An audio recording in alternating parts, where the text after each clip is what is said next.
Olá, pessoal, sejam todos e todas bem-vindos, bem-vindas. Estamos começando aqui pela nossa TV Revelar mais um programa Principiante Espírita, com o estudo da obra Instruções Práticas sobre as Manifestações Espíritas, com o tema Vocabulário Espírita. Pedindo a você que, se quiser e puder, contribua pelo Pix, usando a nossa chave, ou se tornando membro, utilizando uma das faixas de contribuição que você tem no botão Seja Membro do YouTube. Curta, comente, compartilhe os vídeos nas suas redes sociais e assim nos ajude a espalhar o bem e a paz na Terra. Estamos começando esse programa que é gravado, vai ao ar todas as terças-feiras, na live das 12 horas, sempre na companhia dele, Lauro Rodrigues. Bem-vindo, bom dia, boa tarde, boa noite, Laurinho. Olá, Beto, tudo de bom para você, tudo de bom a você também que está nos assistindo, participando conosco desse estudo, né, desse opúsculo importante. Vamos sempre lembrar isso, nós estamos, então, no vocabulário espírita, e a importância de se entender a significação de cada palavra segundo o espiritismo, que é o que nos importa, porque nós estamos tratando da ciência espírita, da moral espírita. Quando trazemos palavras que podem confundir ainda mais, sendo que nós temos palavras que foram trabalhadas com significações apropriadas ao nosso entendimento, fica muito mais claro nos apropriarmos dessas palavras. Beto. É isso aí o que vai acontecer com a palavra que nós vamos estudar hoje aqui, né, Laurinho? Já compartilhando aqui com o pessoal. E aquela turma, assim, que diz que é espírita, mas odeia Kardec, a palavra que nós vamos estudar hoje é manes. Então, o Kardec não está definindo mané, ele está definindo manes. Do latim, manere, ficar segundo uns, de manes, manium, manus, bom, segundo outros. Na mitologia romana e etrusca, os manes eram as almas ou as sombras dos mortos.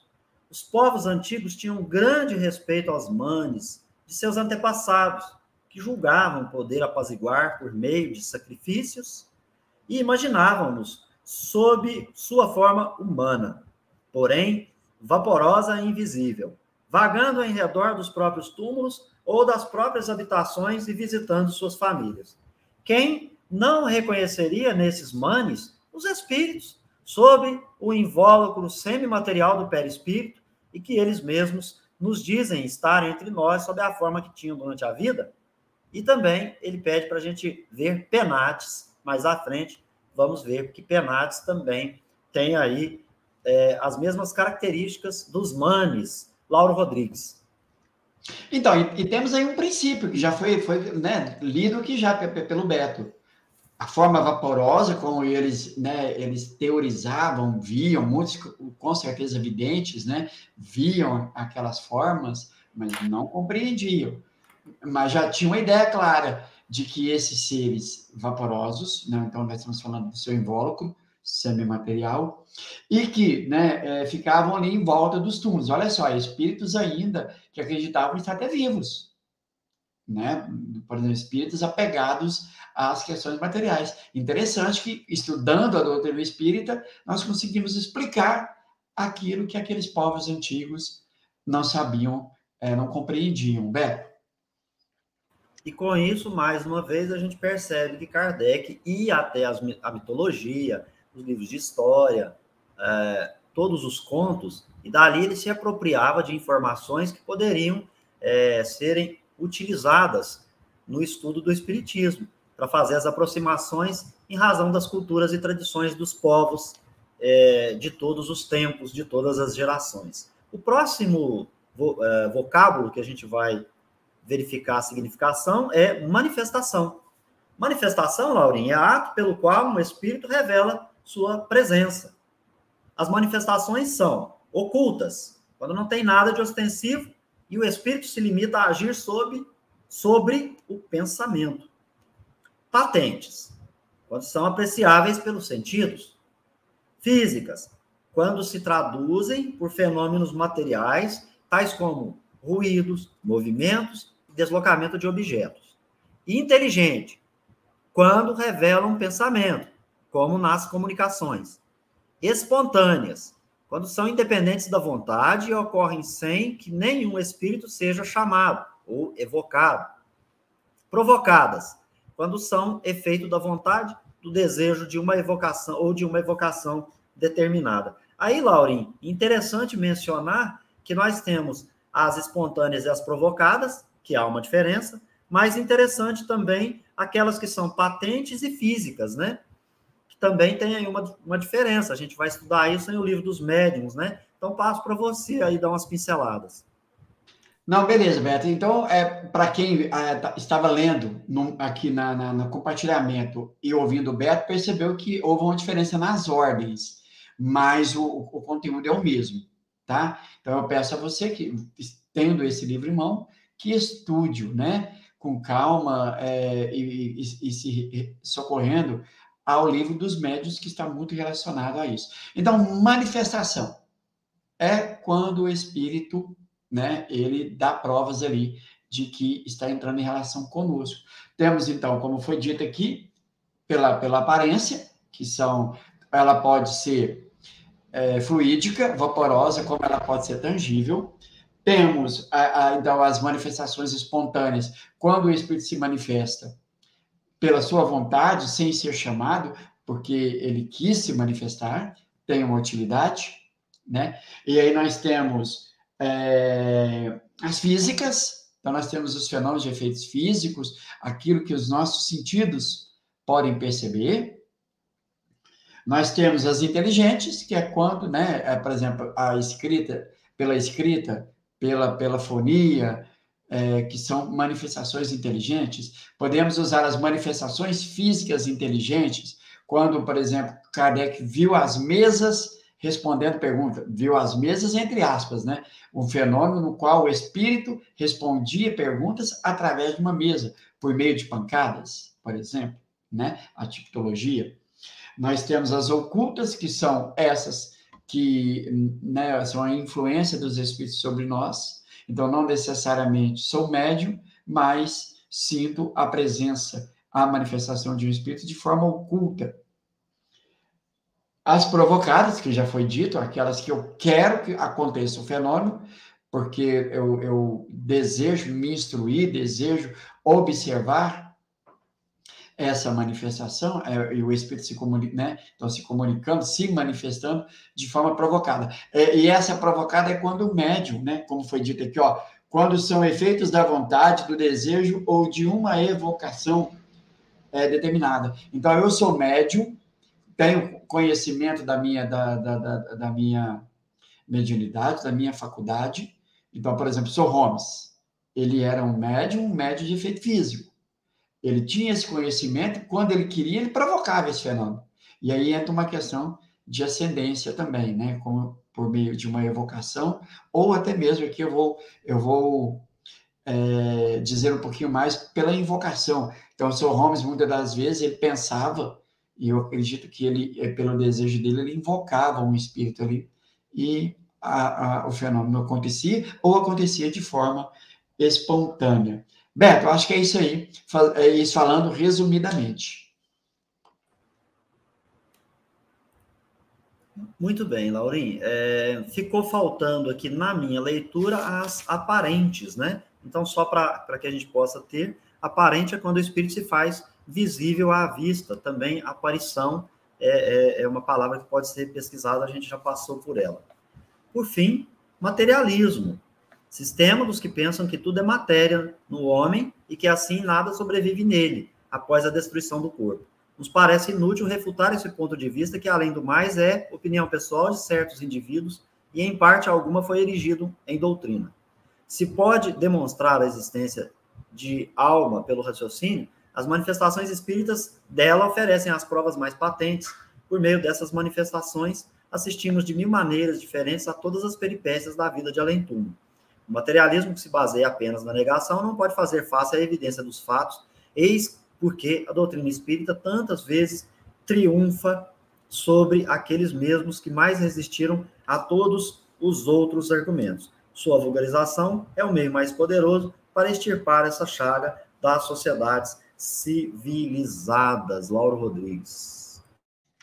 E o Kardec vai trabalhar esse sistema, né, dentro do Livro dos Médiuns, quando ele vai tratar dos sistemas, e veja, o materialista, ele nega por negar. Ele não tem um embasamento qualquer. Ele nega, ele simplesmente fala assim, não, eu não acredito e pronto. Ao passo que a doutrina espírita, ao passo que o espiritualismo o espiritualista, acreditando na existência da alma, ele pode, por uma questão lógica, racional, deduzir, né? Dos efeitos, ele pode remontar à causa. Isso é racional.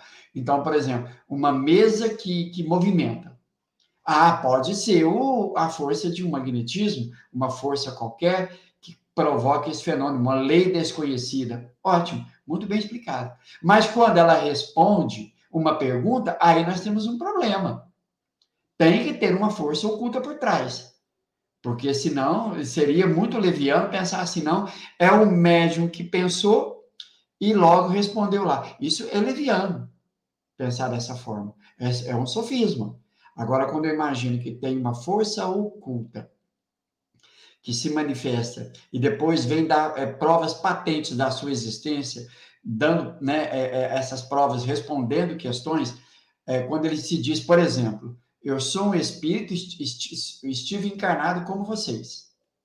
E aí ele dá até o nome dele, e você procura saber. E ele vai dar informações a respeito daquela personalidade que você procura investigar, é uma prova muito patente. Isso é fato.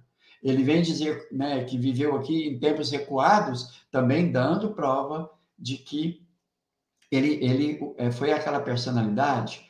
E aí uma série de observações que nos coloca a quase assim, por dizer, apalpar, tocar a alma.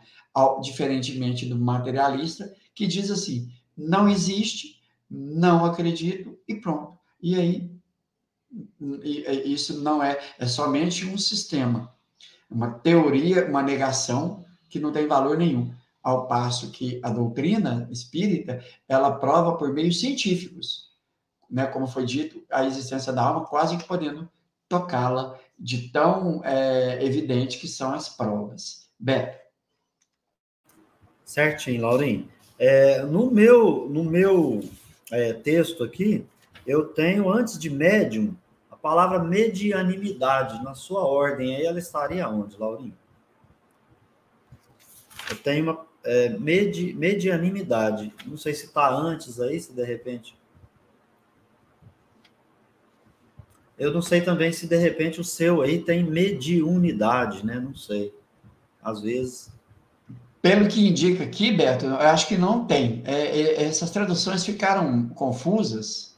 Médios de efeitos físicos. Mas se você pudesse voltar lá depois de materialismo, só para a gente verificar direitinho. Médiums. Então, aqui o próximo já é o materialista. O materialismo. Anterior, né? E avançando, nós vamos para médiums. Então, aí eu tenho o termo medianimidade, que seria uma faculdade dos médiuns, sinônimos de mediunidade. Essas duas palavras são muitas vezes empregadas indiferentemente, se quisermos fazer uma distinção. Poder-se-á dizer que mediunidade tem sentido mais geral e medianimidade um sentido mais restrito. Exemplo, ele possui o dom da mediunidade, a mediunidade mecânica. Aí, depois disso, ele vai entrar na palavra médium, não no plural, né? Então, médium, do latim, médium, meio intermediário. Pessoas acessíveis à influência dos espíritos e mais ou menos dotadas de faculdade de receber e transmitir suas comunicações para os espíritos. O médium é um intermediário, é um agente ou um instrumento mais ou menos cômodo, segundo a natureza ou o grau da faculdade mediúnica. Essa faculdade depende de uma disposição orgânica especial, suscetível de desenvolvimento. Distinguem-se diversas variedades de médium segundo sua aptidão particular para tal ou tal modo de transmissão ou tal gênero de comunicação. Laurinho.